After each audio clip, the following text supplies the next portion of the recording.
అదివో అదివో అల్లదివో శ్రీహరివాసము 10,000 శేషుల పడగలమయము. అదివో అల్లదివో శ్రీహరివాసము. అందరికీ నమస్కారం. సుమన్ టీవీకి స్వాగతం. బ్రహ్మాండ నాయకుని బ్రహ్మోత్సవం వీక్షించాలని చెప్పి భక్తులు ప్రపంచంలో ఏ ప్రాంతంలో ఉన్నా కూడా తరిస్తూ ఉంటారు. బ్రహ్మాండ నాయకుని బ్రహ్మోత్సవం, బహురూపధారునికి బ్రహ్మోత్సవం. మన దేశంలో, భారతదేశంలో తిరుమల తిరుపతి వారి ఆధ్వర్యంలో జరిగింది బ్రహ్మోత్సవం అంటే చాలా వేడుక, కానీ ఆశ్చర్యం లేదో ఆనవాయితీగా కొనసాగుతూ వచ్చింది. కానీ ఇక్కడ ఆశ్చర్యం కలిగించే ఒక విషయం ఏంటంటే, ఖండాంతరాలు దాటి అమెరికా దేశంలో సెయింట్ లూయిస్ నగరంలో బ్రహ్మాండ నాయకుని బ్రహ్మోత్సవం అంగరంగ వైభవంగా భక్తులందరూ ఆనంద బాష్పాలు కార్చే విధంగా జరిగిందంటే దానికి ప్రధాన కారకులు, ముఖ్యులు ఎవరో వారితో మాట్లాడబోతున్నాయి ఇవాళ. అసలు బ్రహ్మోత్సవం విశిష్టత ఏమిటి, భక్తులు ఏమని బ్రహ్మోత్సవంలో పాల్గొనాలి, ఆ స్వామికి బ్రహ్మోత్సవం భక్తులు జరిపిస్తే ఎందుకంత బాగా అనిపిస్తుంది, ఎందుకంత చల్లని చూపు స్వామికి భక్తుల మీద, ఇవన్నీ తెలుసుకునే ప్రయత్నమే ఇవాల్టి ప్రత్యేక ఇంటర్వ్యూ. రండి. మనతో పాటు సెయింట్ లూయిస్ హిందూ దేవాలయం ప్రధాన అర్చకులు, అలాగే బ్రహ్మోత్సవానికి సారథ్యం వహించి స్వామికి దగ్గరుండి సేవ చేసిన ధన్యులు రఘునాథాచార్యులు గారు ఉన్నారు. వారితో మాట్లాడబోతున్నాం. అయ్యా నమస్కారం. అయ్యా, మొట్టమొదట మిమ్మల్ని అడిగి తెలుసుకోదలసిన విషయం, బ్రహ్మోత్సవం అంటే అందరికీ తెలుసు, కానీ అసలు బ్రహ్మోత్సవం ఎందుకు జరుపుకుంటారు అంటే ఏమిటి? ఏషామాసీదాదివైఖానసానాం జన్మక్షేత్రే నైమిషారణ్యభూమిః దేవో యేషాం దేవకీ పుణ్యరాశి తేషాం పాదద్వంద్వపద్మం ప్రపద్యే యస్యద్విరతవక్త్రాద్యాః పారిషద్యాః పరశ్శతం విఘ్నం నిఘ్నంతి సతతం విశ్వక్సేనంతమాశ్రయే. వెంకటాద్రిసమం స్థానం బ్రహ్మాండే నాస్తి కించన, వెంకటేశ సమో దేవో న భూతో న భవిష్యతి. నమస్కారం అండి. బ్రహ్మోత్సవం చాలా చక్కటి ప్రశ్న అడిగారు. ప్రశ్న చాలా చిన్నదే కానీ సమాధానం చాలా పెద్దది. మీరే అన్నారు, అఖిలాండ కోటి బ్రహ్మాండ నాయకుడికి జరిగేటటువంటి ఉత్సవం బ్రహ్మోత్సవం. ఈ బ్రహ్మాండం అంతా ఎవరైతే సృష్టించారో ఆ బ్రహ్మనే సృష్టించిన వాడు పరమాత్మ. ఆ పరమాత్మకి బ్రహ్మ చేసినటువంటి ఉత్సవమే బ్రహ్మోత్సవంగా పిలువబడుతూ ఉంది. అసలు బ్రహ్మోత్సవం గురించి తెలుసుకోవాలని అంటే ఉత్సవం అంటే ఏంటో తెలుసుకోవాలి ముందుగా. ఆగమశాస్త్రాలు ఉత్సవానికి అర్థాన్ని తెలియచేశాయి. ఉత్ అంటే ఉత్కృష్టమైన, సవము అంటే యజ్ఞ సమానమైన. ఉత్కృష్టమైనది, యజ్ఞ సమానమైనది ఏదైతే ఉందో దానికి ఉత్సవము అని పేరు. అది బ్రహ్మగారు నిర్వహిస్తే దాని బ్రహ్మోత్సవం అన్నారు. అయితే ఈ బ్రహ్మలో అనేక మంది, మనకి తెలిసి చతుర్ముఖ బ్రహ్మగారు, పద్మంలో స్వామివారి యొక్క నాభి నుంచి జన్మించినటువంటి బ్రహ్మగారు మనందరికీ తెలిసినటువంటి బ్రహ్మగారు. అయితే కేవలం ఆ ఒక్క బ్రహ్మే లేరు, మనకి అనేక కోటి బ్రహ్మాండాలు ఉన్నాయి. ఈ భూమికి పైన భువర్లోక, శుభర్లోక, మహర్లోక, జనోలోక, తపోలోక, సత్యలోకాలు ఇవన్నీ కూడా ఉన్నట్లు దీని కింద అతల, వితల, సుతల, తలాతల, రసాతల, మహాతల, పాతాళాది లోకాలన్నీ ఉన్నాయిట. దీనిని ఒక అండం ఆకారంలో ఉంటాయి. ప్రతి అండాన్ని ఒక బ్రహ్మగారు పాలిస్తారు. కాబట్టి దీన్ని బ్రహ్మాండం అన్నాం. ఇలాంటి బ్రహ్మాండాలు అనేక కోటి ఉన్నాయి. ఆ అనేక కోటి బ్రహ్మాండాలకి నాయకుడే పరమాత్మ. ఆ పరమాత్మకి బ్రహ్మగారు నిర్వహించినటువంటి ఉత్కృష్టమైనటువంటి యజ్ఞ సమానమైనటువంటి సేవకి బ్రహ్మోత్సవము అని పేరు. ఈ బ్రహ్మోత్సవాన్ని వైఖానస ఆగమ శాస్త్రోక్తముగా విఖనస బ్రహ్మగారు చెప్పినటువంటి విధంగా తిరుమల తిరుపతి దేవస్థానంలో ఏ ఆగమం అయితే మనం నిర్వహిస్తూ, ఏ ఆగమం ప్రకారం అయితే స్వామివారి యొక్క సుప్రభాత సేవ దగ్గర నుంచి సాయంత్రం ఏకాంత సేవ వరకు జరిగేటటువంటి సేవలన్నీ కూడా ఏ ఆగమాన్ని ఆధారం చేసుకొని నిర్వహించబడతాయో అదే ఆగమ శాస్త్రాన్ని ఆధారం చేసుకొని ఈ అమెరికాలో సెయింట్ లూయిస్లో మీరు చెప్పినట్లుగా ఖండాలు దాటి, సముద్రాలు దాటి ఆ వైభవాన్ని ఇక్కడ విఘనసాచార్య స్వామి చెప్పినట్లుగా వైఖానస భగవత్ శాస్త్రం చెప్పిన విధంగా తిరుమల తిరుపతి సంప్రదాయం ప్రకారం గత 3 ఏళ్ల నుంచి కూడా ఈ బ్రహ్మోత్సవ కార్యక్రమాన్ని నిర్వహిస్తూ ఉన్నాం. ప్రధానంగా విఖనో బ్రహ్మ, విఘనసాచార్య స్వామి ఈ వికనసుడు ఎవరయ్యా అంటే విష్ణువు యొక్క మనస్సు నుంచి పుట్టినవాడు ఒక బ్రహ్మ. మనకి తెలిసినవాడు నాభి నుంచి పుట్టినవాడు ఒక బ్రహ్మ. ఆ బ్రహ్మకి ఈ బ్రహ్మకి తేడా లేదు, అందరూ బ్రహ్మలే. అలాంటి బ్రహ్మలంతా కలిసి స్వామివారికి దేవదేవుడికి చేసేటటువంటి ఉత్సవమే, కేవలం మానవ మాతృలు కాదు, దేవతలు దివి నుంచి భువికి దిగి వచ్చి చేసేటటువంటి ఉత్సవం బ్రహ్మోత్సవం. మరి ఈ ఉత్సవం ఎంతో ఉత్కృష్టమైనటువంటిది, యజ్ఞ సమానమైంది అన్నట్లుగా మనకి ఆగమ శాస్త్రాలు చెప్తూ ఉన్నాయి. అయ్యా, ఈ బ్రహ్మోత్సవం వేడుక ఏదైతే సెయింట్ లూయిస్ లో జరిగిందో ప్రధాన అంశాలు ఏమిటి? భక్తులందరూ కలిసి ఎలా పాల్గొన్నారు? చాలా మంచి ప్రశ్న అండి. వాస్తవంగా బ్రహ్మోత్సవం ఎన్ని రోజులు చేయాలి అనేది మనకు ఆగమ శాస్త్రాలు చెప్తూ ఉన్నాయి. మనకి 1 రోజు చేయవచ్చు, 3 రోజులు చేయవచ్చు, 7 రోజులు చేయవచ్చు, 9 రోజులు చేయవచ్చు. 9 రోజులు చేస్తే దాన్ని సార్వకామిక బ్రహ్మోత్సవం అంటారు. తిరుమలలో జరిగేటువంటి బ్రహ్మోత్సవం అదే. ఈ సార్వకామిక బ్రహ్మోత్సవానికి 3 రెట్లు త్రిగుణీకృతం 27 రోజులు కూడా చేయమని ఉంది శాస్త్రం, ఆగమ శాస్త్రంలో. 27 రోజుల పాటు చేసేటటువంటి ఉత్సవాలు ఉన్నాయి మనకి. అది బ్రహ్మోత్సవం. అంత బ్రహ్మాండమైనటువంటి ఉత్సవం బ్రహ్మోత్సవం. ఈ బ్రహ్మోత్సవంలో ప్రధానంగా అర్చామూర్తిని ఆరాధన చేయటం ఇందులో విశేషం. మనకి పరమాత్మ ఎక్కడుంటాడు? పర, వ్యూహ, విభవ, అంతర్యామి, అర్చాస్వరూపాలుగా ఆరాధన అందుకుంటూ ఉంటాడు. అందులో అర్చామూర్తి, ఆలయంలో మనం స్థాపించుకున్నటువంటి మూర్తికి అర్చామూర్తి అని పేరు. మనం చేయవలసినటువంటి ఉత్సవాలు, నిత్యోత్సవ, పక్షోత్సవ, మాసోత్సవ, అయినోత్సవాలన్నీ, సంవత్సరోత్సవాలన్నీ చేయడం కోసం ఈ అర్చామూర్తి మనందరినీ అనుగ్రహించడం కోసం ఆలయంలో కొలువై ఉంటాడు. ఈ అర్చామూర్తి కూడా ధ్రువ, కౌతుక, ఉత్సవ, స్నపన, బలిబేరాలని చెప్పి పంచబేరాలుగా ఆరాధనలు అందుకుంటూ ఉంటాడు. ఈ అర్చామూర్తికి జరిగేటటువంటి ఈ బ్రహ్మోత్సవాల్లో ప్రధానంగా ఇందాక చెప్పుకున్నట్లుగా మనకు ఆగమ శాస్త్రాలు 27 రోజులు చాలా వైభవంగా అత్యుత్తమంగా చెప్పారు. అయితే 9 రోజులు చేయటం ఒక విశేషమైనటువంటి సార్వకామికమైనటువంటి ఉత్సవం. 5 రోజులు చేయటం అనేది మనకి సెయింట్ లూయిస్లో జరుగుతున్నటువంటి ఉత్సవం. ఇక్కడ ఇలాంటి దేశంలో ఎన్నో వ్యయ ప్రయాసాలను ఓర్చుకొని ఆలయ మేనేజ్మెంట్ వాళ్ళు, ఎందుకంటే బ్రహ్మోత్సవం చేయడం అంటే సాధారణ విషయం కాదు, బ్రహ్మాండం అంతా కలిసి చేసే ఉత్సవం కదా, దేవతలంతా దిగి వచ్చి వాళ్ళని పిలిచి చేసేటటువంటి ఉత్సవం కదా, వాళ్ళు బ్రహ్మరథం ముందు ఉండి బ్రహ్మగారు నడిపించే ఉత్సవం కదా. మరి అంత బ్రహ్మాండమైన ఉత్సవం నడవాలి అని అంటే ఎంత శక్తి కావాలి, ఎంత అన్ని విధాలుగా, ఆర్థికంగా కానీ, సామాజికంగా కానీ, భౌతికంగా కానీ, ధనబలం, జనబలం, ఇన్ని రకాల బలాలు కూడా ఒక చోట చేరాలి. దివ్యశక్తులంతా ఇక్కడ దిగి రావాలి అని అంటే మనకి ఈ 5 రోజుల పాటు ఇక్కడ జరిగేటటువంటి ఉత్సవాలు ఉన్నాయి. మనకి వాహనాలే కానివ్వండి, ఆ స్వామివారి యొక్క ఆలయ ప్రాకారం కానివ్వండి, ఆలయం చుట్టూ ఉన్నటువంటి స్వామివారికి కావాల్సిన మాడవీధుల నిర్మాణం కానివ్వండి, అలాగే యజ్ఞశాల నిర్మాణం కానివ్వండి, ఇవన్నీ కూడా, పైగా ప్రతి యజ్ఞశాలలో కూడా 5 యజ్ఞాలు అని మనకు ఆగమ శాస్త్రాలు చెప్పబడ్డాయి. మనకి 5 కుండాలు ఉంటాయి. అందులో మనకి ఒక్కొక్క కుండము కూడా ఒక్కొక్క లోకానికి ప్రతీక. భూలోక, భువర్లోక, శుభర్లోక, మహర్లోక, జనోలోకతో తపోలోకాలకు ప్రతీక ఆ కుండాలన్నీ కూడా. సో సత్యం వరకు చేరుకోవాలి అని అంటే, అసలు బ్రహ్మ అనంటేనే సత్యం, జ్ఞానమనంతం బ్రహ్మ అని చెప్పాం కదా.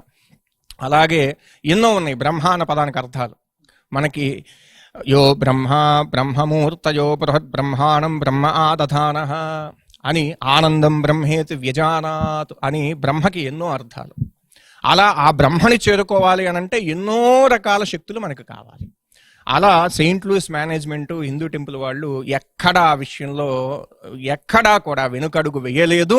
తిరుమలలో జరిగినట్లుగానే మన ఆలయంలో, మన గ్రామంలో, మన నగరంలో జరగాలి అన్న ఉద్దేశ్యంతో మన రజనీకాంత్ గారు కానివ్వండి, మేనేజ్మెంట్ కానివ్వండి, అస్సలు ఎక్కడా కూడా వెనక అడుగు వేయలేదు. కావలసినవన్నీ కూడా, షిప్మెంట్ కానీ, వ్యవహారం కానీ అన్నీ తీసుకొచ్చి ఇక్కడికి, అక్కడ జరిగినటువంటి విధంగానే ఇక్కడ కూడా అదే ఆగమం ప్రకారం ఇక్కడ ఈ దేశంలో ఉన్నటువంటి వివిధ రకాల ప్రాంతాల్లో ఉన్నటువంటి వైఖానస ఆగమ పండితులు మళ్ళీ తిరుమలలో ఆ సంబంధమైనటువంటి ఆగమాన్ని, ఇది చాలా అత్యుత్తమమైనటువంటి ఆగమ శాస్త్రం అండి, భగవత్ శాస్త్రం, వైఖానస భగవత్ శాస్త్రం.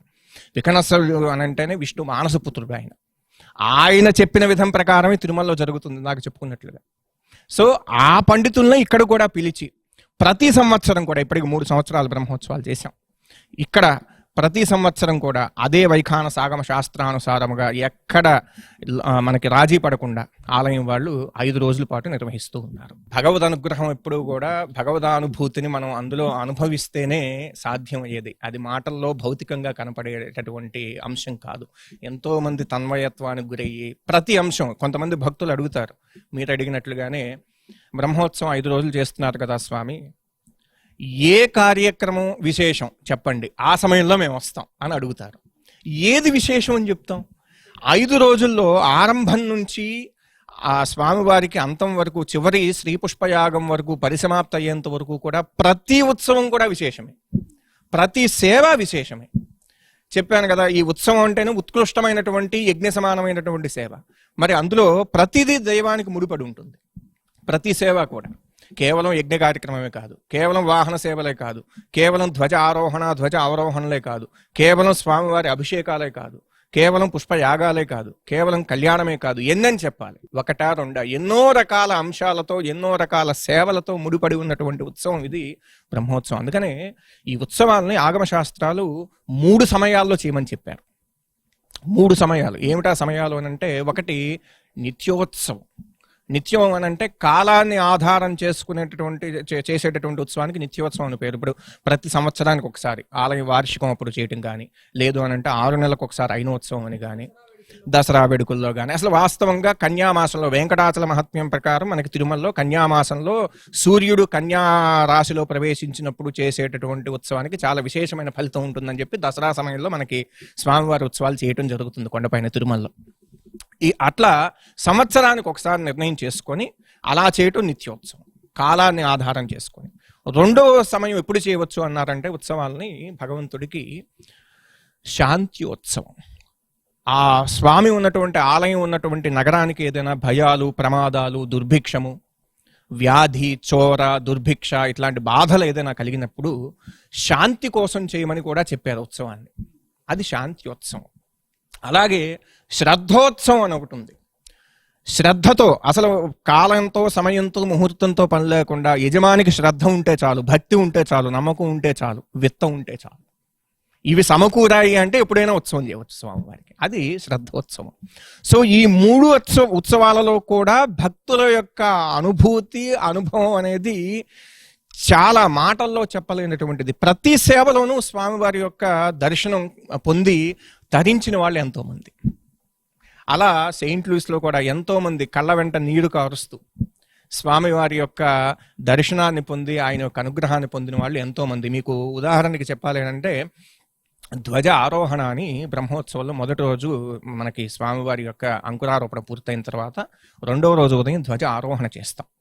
ఈ ధ్వజ ఆరోహణ సమయంలో గరుత్మంతుడు ఆకాశానికి పంపించి ఆకాశానికి ధ్వజపటాన్ని ఎగరవేసి దివిలో ఉన్నటువంటి దేవతల్ని భూమిలోకి తీసుకురండి అని చెప్పి ఆహ్వానాన్ని పంపిస్తాం. అలా పిలుస్తూ చెప్పేదే సకల దేవత ఆహ్వానం అని చెప్పి ఆలయం చుట్టూ ప్రధానంగా ఇంద్రాది దేవతలు అందరూ కూడా ఈ ఆలయానికి విచ్చేస్తారు. ఇది ప్రతిదీ కూడా ఆలయము, ఆలయంలో ఉన్నటువంటి దేవతామూర్తులు, వీటన్నిటికి సంబంధించినటువంటి ఉత్సవం ఇది. సో తద్వారా లోకక్షేమం. కేవలం ఈ వైఖానస భగవత్ శాస్త్రం ప్రకారం కేవలం ఈ ఆలయము, ఈ నగరము బాగుండాలని చెప్పి ఎప్పుడూ సంకల్పం చెప్పదు. సమస్త విశ్వము బాగుండాలని చెప్పి చేసే కార్యక్రమమే ఈ బ్రహ్మోత్సవం. కేవలం సకల మానవాళే కాదు, సకల జీవచరాలు కూడా బాగుండాలి, సమస్త జీవరాశి బాగుండాలి అని చేసేదే. పైగా ఆ ధ్వజపటం ఎగరవేసినప్పుడు సంతానార్థులు, సంతానం ఎవరైతే కావాలని కోరుకుంటున్నారో, ఎప్పటి నుంచో ఎన్నో ప్రయత్నాలు చేసినా కూడా పొందనటువంటి వాళ్ళు ఎవరైనా ఉన్నట్లయితే వాళ్ళకి ఆ సమయంలో విశేషంగా గరుడ ప్రసాదం ఇస్తాం, స్వామివారికి నివేదన చేసినటువంటిది. ఆ ప్రసాదం స్వీకరించి సంతానం పొంది మళ్ళీ 2వ బ్రహ్మోత్సవంలో పాల్గొన్న భక్తులు చాలా మంది ఉన్నారు ఈ సెయింట్ లూయిస్లో. అట్లా ఎన్నో రకాల అనుభవాలు బ్రహ్మోత్సవంలో. 1, 2 ఈ ఎంత ఉత్కృష్టమైనటువంటి ఉత్సవం ఇది బ్రహ్మోత్సవం. అందువల్ల అసలు ఈ బ్రహ్మోత్సవమే మీరన్నట్లు అనుభూతి అంటున్నారు కదా, అసలు బ్రహ్మోత్సవం ఎవరు, ఎప్పుడు, ఎందుకోసం చేశారు అనేది తెలియాలి ముందు. మొట్టమొదట ఎవరు చేశారు అని అంటే, వృత్రాసురుడు అనేటటువంటి రాక్షసుడిని సంహరించినటువంటి దోషం వల్ల ఇంద్రుడికి బ్రహ్మహత్యాపాతకం వచ్చింది. ఈ బ్రహ్మహత్యాపాతకం పోగొట్టుకోవాలి అని అంటే బ్రహ్మగారు దగ్గరుండి స్వామికి బ్రహ్మోత్సవం జరిపించారు. ఇంద్రుడు అనంటే దేవతలకు అధిపతి కదా, ఇంద్రుడు చేస్తున్నాడు అనంటే దేవతలంతా రావాల్సిందే. అందువల్ల దేవతలందరూ కూడా కలిసి చేసినటువంటి ఉత్సవం ఈ బ్రహ్మోత్సవం. కేవలం అంటే మనకి ఈ వాహన సేవలు కానివ్వండి, ఈ జరిగేటటువంటి ఉత్సవాలు కానివ్వండి, ఇప్పుడు హనుమంతుల వారు వచ్చి హనుమద్వాహనం జరిగింది, హనుమంతుల వారు వచ్చి సాక్షాత్తు స్వామిని మనకి దర్శనింపజేస్తున్నారు, అలా భావించాలి. గరుత్మంతుడు వచ్చి స్వయంగా స్వామిని మనకి ఉత్సవంగా దర్శనం అందుకనే బ్రహ్మోత్సవం ఇప్పుడు కూడా నేత్రోత్సవం, భక్తులకి నేత్రోత్సవం, ఆనందోత్సవం, కన్నుల పండుగ. సో అంత గొప్ప ఉత్సవం ఇది. ఈ బ్రహ్మోత్సవం ఆరంభం అవటమేనండి మనకి అకల్మష హోమంతో ప్రారంభం అవుతుంది. మొదటి రోజు ఇక్కడ మేము ఉదయం విశ్వక్సేన పూజ, పుణ్యాహవచనం ఇవన్నీ కూడా ప్యూరిఫికేషన్, శాంటిఫికేషన్ కోసం చేసేటటువంటి కార్యక్రమాలు. తర్వాత అకల్మష హోమం, శ్రౌతక్రియ. ఈ అకల్మష హోమం మనలో ఉండేటటువంటి కల్మషాలన్నీ కూడా తొలగించి భగవదారాధన చేసేటటువంటి అర్హతని ప్రసాదింపజేస్తుంది. చాలా అద్భుతమైనటువంటి మంత్రాలు, చాలా శక్తివంతమైనటువంటి మంత్రాలతో ఆ హోమ ప్రక్రియ ఉంటుంది.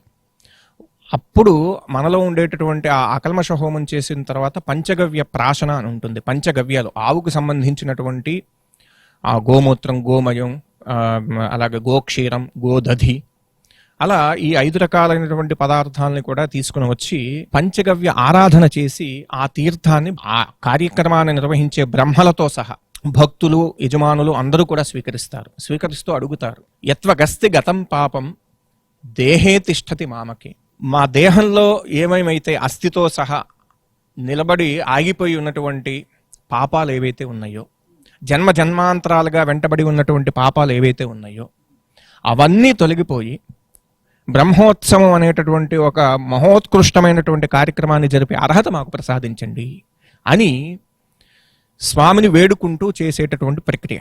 తద్వారా మనం బ్రహ్మోత్సవంలో ప్రవేశించే అర్హతను పొందుతాం. అది మొదటి రోజు ఉదయం చేసేటటువంటి కార్యక్రమం.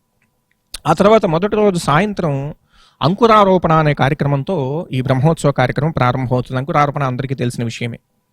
మనకి ముందుగా భూదేవి ఏది చెయ్యాలి అన్నా కూడా క్షేత్రాన్ని ఆరాధన చేయాలి, భూమిని ఆరాధన చేయాలి, భూమిని వేడుకోవాలి, భూమాత అనుగ్రహాన్ని పొందాలి. అందుకోసం భూమాతనికి ఆరాధన చేసి మేదిని పూజ అని చేసి అక్కడి నుంచి మృత్తికని తీసుకొని పాలికలలో నింపి అంకురారోపణ అనేటటువంటి బీజావాపం అనేటటువంటి కార్యక్రమం చేస్తాం. ఆ బీజాలు వచ్చినటువంటి మనం ఏ కార్యక్రమం అయితే సంకల్పం చేసుకున్నామో ఆ సంకల్పం సఫలీకృతం అవ్వాలని చెప్పేసి కోరుకుంటూ చేసేది అంకురారోపణ. ఈ అంకురారోపణలో బీజావాపం ఎప్పుడైతే అంకురాలను వేస్తామో ఆ వచ్చినటువంటి మొలకలను బట్టే కార్యక్రమం ఎంత అద్భుతంగా సాగబోతోంది, ఎంత అద్భుతంగా జరిగింది అన్న విషయాన్ని మనం మొదటి రోజు చేసేటటువంటి అంకురాల ద్వారా తెలుసుకోవచ్చు. అంత గొప్పది అంకురారోపణ. పైగా ఈ అంకురారోపణకి అధిష్టాన దేవత సోముడు, ఓషధులకి అధిపతి సోముడు అనమాట, చంద్రుడు. అందుకే ఇది సాయంత్రం పూటే చేయాలి అంకురారోపణ.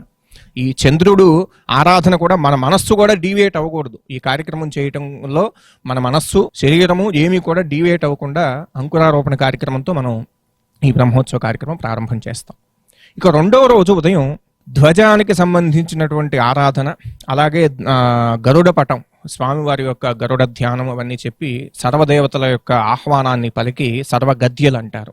గద్యలతో, సకల గద్యలు, వాయిద్యాలు, వాళ్ళకి సంబంధించిన రాగాలు, తాళాలతో ఇంద్రుడు మొదలైన దిక్పాలకులందరినీ కూడా ఈ బ్రహ్మోత్సవానికి ఆహ్వానిస్తాం. సర్వదేవత ఆహ్వానం అంటారు దాన్ని. అలా ఆహ్వానించి ఆలయం చుట్టూ కూడా బలిహరణ వేస్తాం, నవసంధి అంటారు దాన్ని. అలా ఆయా దేవతలందరినీ ఆహ్వానం చేసి గరుడ పటం ఎగరవేస్తాం. గరుత్మంతుణ్ణి దివిలోకి పంపించి భూమికి దేవతలందరినీ పిలవమని ఆహ్వానిస్తాం.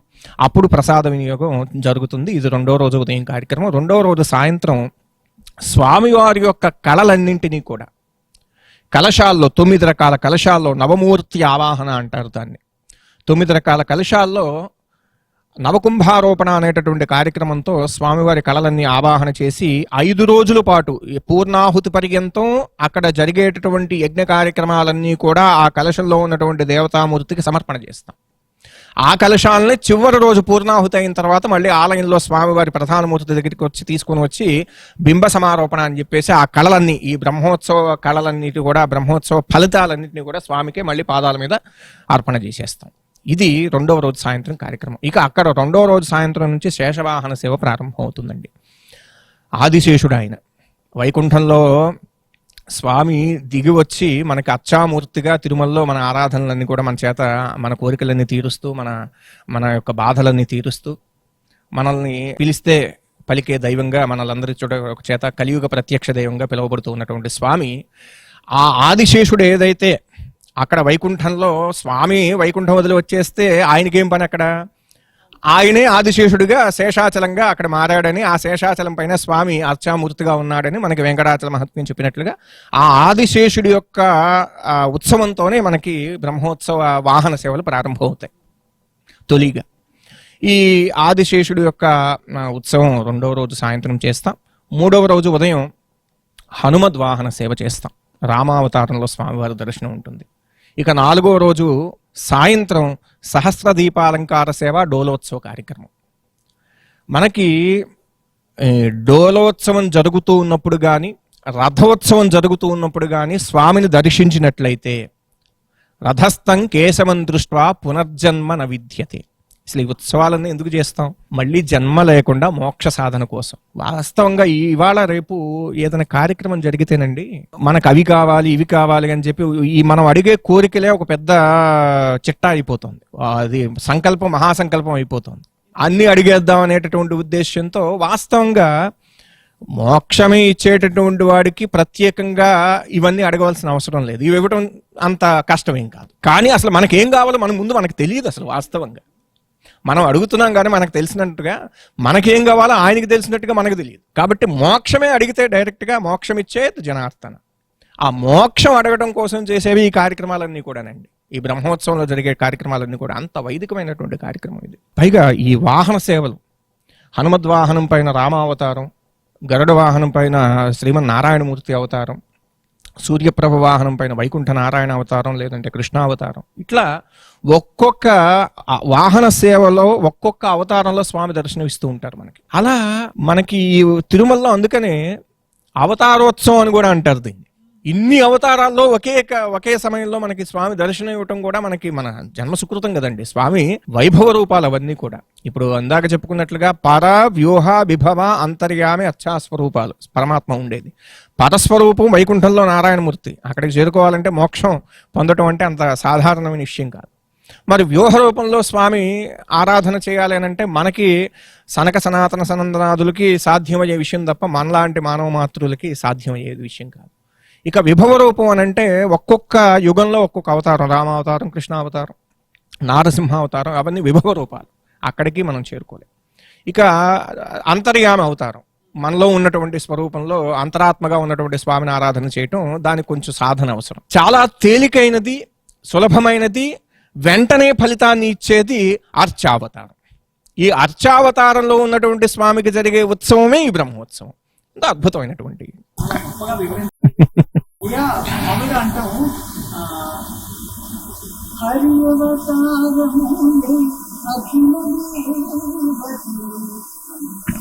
దేవతలు అందరూ హరి అవతారం. స్వామి సంకల్పించుకుని భక్తుల చేత చేయించుకునే ఉత్సవం. భక్తులు సంకల్పించుకుంటే, ఎందుకంటే భగవంతుడి ఆజ్ఞ లేనిది ఏది కథలు. దీన్ని ఎలా తాత్వికంగా అర్థం చేసుకోవాలి అంటే భక్తులు వేరు భగవంతుడు వేరు అని మీ అభిప్రాయమా? ఎందుకు అనంటే ఈ బ్రహ్మాండమంతా కూడా ఆయన సృష్టించినటువంటిది. ఆయన నుంచి వచ్చినటువంటి బ్రహ్మగారు నిర్వహించే ఉత్సవం బ్రహ్మోత్సవం. మరి ఈ బ్రహ్మాండమంతా సృష్టించి నడిపించేటటువంటి బ్రహ్మగారే స్వయంగా ఆయన్ని సృష్టించిన పరబ్రహ్మగా చేసే ఉత్సవం కాబట్టి ప్రత్యేకంగా ఆయన సంకల్పం ఇవ్వాల్సిన అవసరం లేదని ఆగమ శాస్త్రాల ఉద్దేశం. ఎందుకనంటే మానవ మాతృలుగా ఉత్తమోత్తమైనటువంటి జన్మ మానవ జన్మ. ఇందులో అందుకని మనకి బ్రహ్మోత్సవంలో అవభృతోత్సవం ఉంటుంది చివరి రోజున.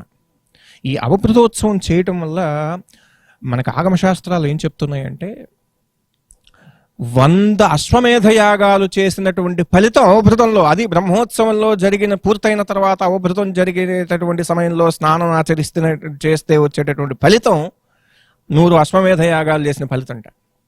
అది అంత గొప్ప ఫలితం మనకి పరమాత్మ ఇస్తున్నాడు అని అంటే ఇది ఎంత ఉత్కృష్టమైనటువంటిది. మనకి ఈ ఆలయం వారు ఎందుకో ఇంకా ఏదో చెయ్యాలి స్వామికి అనేటటువంటి నిత్య తపస్సు. ఇప్పుడు అది చాలు కదా. ఇప్పుడు చేయటం అనేది ఎంత తపిస్తారో అని అంటే మేనేజ్మెంట్ వాళ్ళు ఇంకా ఏదో కొత్తగా చేయాలి. ఇంకా ఏదో స్వామివారికి ఇంకా వైభవంగా చేయాలి. అలాగే మనకి చివరి రోజున శ్రీ పుష్పయాగం ఉంది. టన్ను పూలు కావాలి. అవి తెప్పించడం అంటే సాధ్యమా? అమెరికాలో దాదాపు 1000 కిలోల దాకా మనకి పూలు. ఎన్ని పూలు వేస్తే టన్ను అవుతాయి చెప్పండి? అన్ని పుష్పాలు స్వామివారి హృదయం దగ్గర నుంచి ఈ స్వామివారి యొక్క ఈ చివరి గడప వరకు కూడా స్వామివారికి పుష్పయాగం చేస్తాం. అంటే ఎంత వైభవంగా స్వామివారికి రకరకాల పుష్పాలతో ఆరాధన చేస్తాం. ఆ పుష్పాలన్నీ కూడా సేకరిస్తారు. పైగా ఒక్కొక్క పుష్పం ఒక్కొక్క చోట దొరుకుతుంది, అన్నీ ఒక చోట దొరకవు. వాటన్నిటినీ ఇండియాలో సేకరించి అక్కడ నుంచి ఇక్కడ దాకా తెప్పించి మళ్ళీ వాటిని భద్రపరిచి పాడవకుండా వాటిని ఎంతో శ్రమ చేసి చివరి రోజు వరకు కూడా కాపాడి ఆ ఉత్సవం బ్రహ్మోత్సవాన్ని పూర్తి చేస్తారండి. ఆ శ్రీ పుష్పయాగం కూడా తాపోపశమనార్థం చేసేది శ్రీ పుష్పయాగం.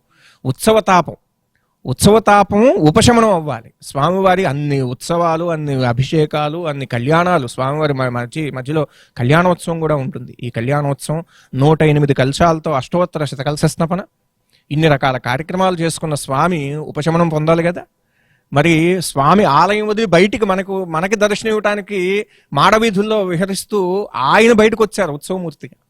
మరి 5 రోజుల పాటు ఆయన్ని మనం కళ్యాణోత్సవం చేసి, వాహన సేవలు చేసి, ఉంజల్ సేవలు చేసి, అభిషేకాలు చేసి, ఇన్ని రకాలైనటువంటి సేవలతో మన చేస్తూనే మనకి ఎన్ని కోరికలు ఎన్ని కామ్యాలు చెప్పుకుంటామో తెలియదు కాదు కదా. సో ఇన్ని రకాల ఇబ్బందులు మనం స్వామిని గడప దాటి ఆయన బయటకు వచ్చినందుకు, ఆయన పెట్టినందుకు ఉపశమనం జరగటం కోసం, ఉత్సవ శాంతి కోసం స్వామిని మళ్ళీ గర్భాలయంలో ప్రవేశింపజేసి స్వామికి ఈ శ్రీ పుష్పయాగంతో పూర్తి చేస్తాం ఉత్సవాన్ని. అలాగే మీరు అడిగిన ప్రశ్నకి వాహనాలు తమిళనాడులో దాదాపు దానికి మా మేనేజ్మెంట్ వాళ్ళు ఎంతో వ్యయప్రయాసలు పడి వాళ్ళని అడిగి, వాళ్ళకి పైగా మాట్లాడే వాళ్ళకి తమిళం రాదు, అయినా సరే వాళ్ళని వదిలిపెట్టకుండా విషయాలన్నీ కూడా తెలుసుకొని స్వామివారికి సంబంధించిన వాహనాలు ఏవి ప్రధానమైన వాహనాలు, మళ్ళీ మనకి తిరుమలలో జరిగినట్లుగా ఎన్నో మనకి హంస వాహనం ఉంది, ఇక సర్వభూపాల వాహనం ఉంది, ఇలా రకరకాల వాహనాలు ఉన్నాయి. ఏవి ప్రధానమైందో వాళ్ళు ముందు రాసుకున్నారు. ఉత్సవానికి 5 రోజులు ఉత్సవం చేయాలి అంటే మనకి ఏవి ప్రధానమైనవి అవి తీసుకొచ్చుకున్నారు. వాటికి కావాల్సిన, అందులో ప్రధానంగా గరుడ వాహనం. తిరుమలలో కూడా ఒక విశేషమైన సంప్రదాయం ఉందండి, ఎంతమందికి తెలుసో అది.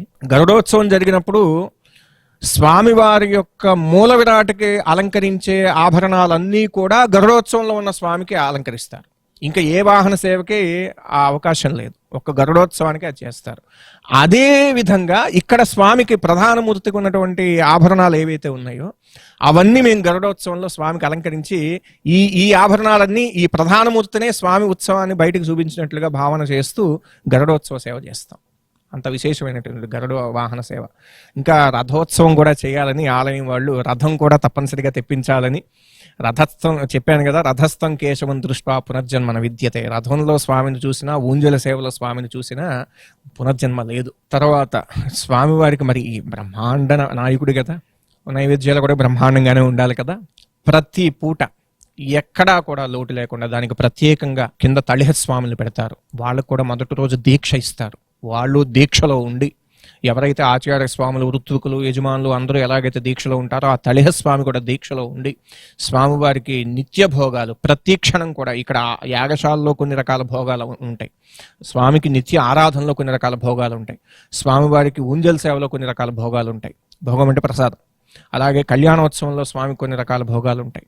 ఇవన్నీ కూడా మొత్తం కలెక్ట్ చేసుకొని ఆయన దీక్షలో మాతో పాటు దీక్షతో ఉండి ఆ నైవేద్యం మళ్ళీ ఇంకెవరు తాకకుండా స్వామికి నివేదన చేసేంత వరకు కూడా ఎక్కడికి బయటికి వెళ్లకుండా చాలా పరమ పవిత్రంగా స్వామివారికి నివేదన చేసి అది భక్తులకి వినియోగం చేయడం జరుగుతుంది. తప్పనిసరిగా ఆ బ్రహ్మగారు ఇంతకాలం ఈ 3 ఏళ్లలో ఇలాంటి అద్భుతమైనటువంటి కార్యక్రమాన్ని జరిపించడానికి ఏ శక్తినైతే ఆ పరమాత్మ ఇచ్చాడో ఆ బ్రహ్మగారే మళ్ళీ ముందుండి బ్రహ్మరథాన్ని నడపాలని ఆ పరమాత్మను వేడుకుంటూ, ఇంకా దేదీప్యమానంగా ఇప్పుడు 5 రోజులు చేయగలిగాం ఈ 3 ఏళ్లలో, ఇంకొక 2 రోజులు పెంచి 7 రోజులు, మళ్ళీ పెంచుకొని ఇంకా 9 రోజులు తిరుమలలో జరిగినట్లుగానే అన్ని రోజులు స్వామివారి ఉత్సవాలు, ఉదయం సాయంత్రం వాహన సేవలు, హోమం, యజ్ఞశాలలో హోమ కార్యక్రమాలు, ఆ తర్వాత స్వామికి సంబంధించినటువంటి ఆలయానికి సంబంధించిన దేవతామూర్తులందరికీ చెందిన మంత్రాలతో హోమం జరుగుతుందండి. అలాగే కాలానికి సంబంధించిన తిథికి సంబంధించిన మంత్రాలు, సంవత్సరానికి సంబంధించిన మంత్రాలు, అయినానికి సంబంధించిన మంత్రాలు, నక్షత్రాలకు సంబంధించిన మంత్రాలు,